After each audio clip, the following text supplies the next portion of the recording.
Hello, D303 educators. I am Stephanie Korn, an instructional technology specialist at East High School. And today we are going to look at Google My Maps.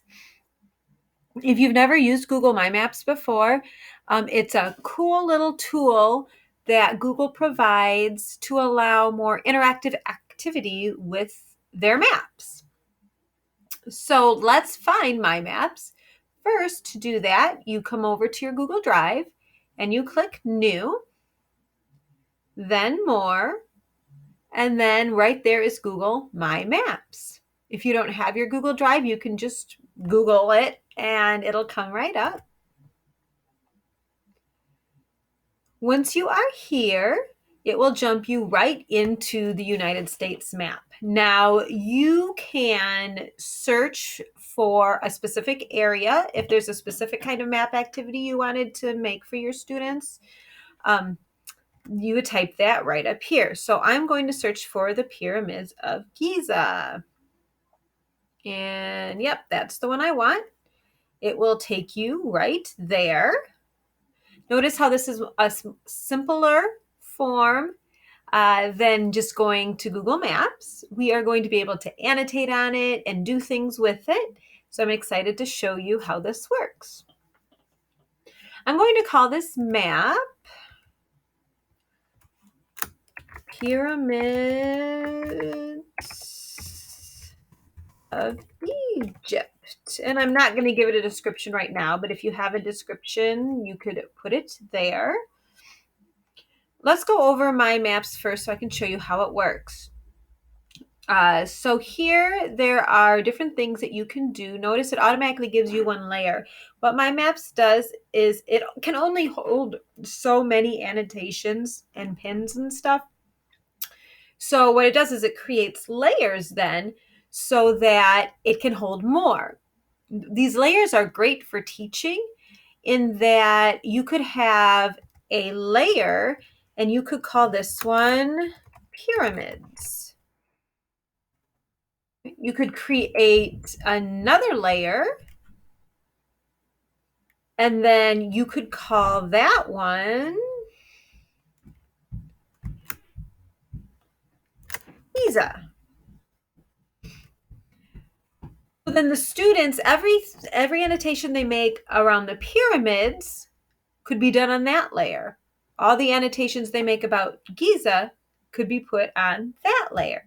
You can create multiple layers depending on what you want them to annotate. If you don't need to, if you're not doing a bunch with this, if this is a simple activity where you just want your kids to mark somewhere in the world they would like to visit, you don't need to make layers to do that. But if you're doing a bunch of stuff where everybody's on the same map, then I would recommend doing the layers. So right now we have two different layers. I'm going to be working on the pyramid layer. Now up here are all the tools that you can use with My Maps. Some of them you'll use a lot with your students, some of them you probably won't. This obviously is an undo button. To select items, you can make sure that's selected, come back to it like if you wanted to select and see information about some of these places. It doesn't give all the detailed information that Google Maps does, but you can click on it and it will take you out of there. Again, this for students, this is less of an information map and more of a like annotation map. So they can do a bunch more with this map. Next, we have adding a marker. So maybe you want your students to mark where different locations are along the Silk Road. Or maybe you want your students to mark places that you read in the setting of a book you are reading. Maybe they want to mark their favorite vacation spot. All right, they can easily pin them. So one place that I would love to visit would be the pyramids of Giza. So I'm going to pin it there. Notice it looks like your typical pin. I'm going to type point 1 is pyramid of Giza. And then I could type here why I wanted to visit it. Or if you are using this as like a formative assessment, you could have your students type in information they know about the pyramids of Giza. They could also add an image that they have or a video that they found that goes right along with it. The next thing we have is to draw a line. Adding the driving route, the biking route, and the walking route, you're probably not going to use much with your students. But adding lines or shapes can work well. For example, let's say you want your students to find the geometric shapes on a particular map.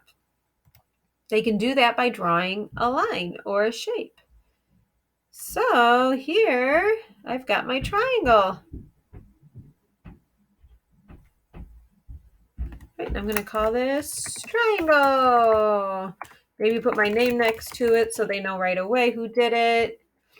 And this is a triangle because it has 3 sides and 3 points. And save. Once the students have done this, they can go back in to edit it. They can still go in and add pictures. They can change the style or the color of the actual shape itself that they have made. Make the border width bigger so they can play around with it if they choose to do that. Other things you can do with lines are to create routes.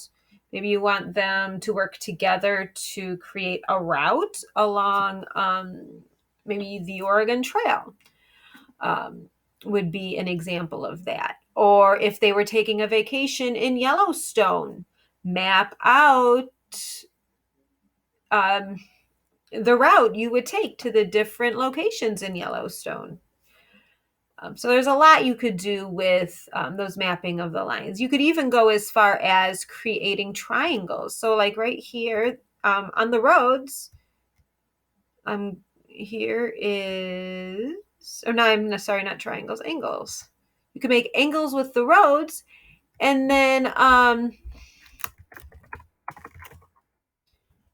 angle 1 and then have the students either guess or estimate the size of that angle or whether it is an acute or a right angle or an obtuse angle.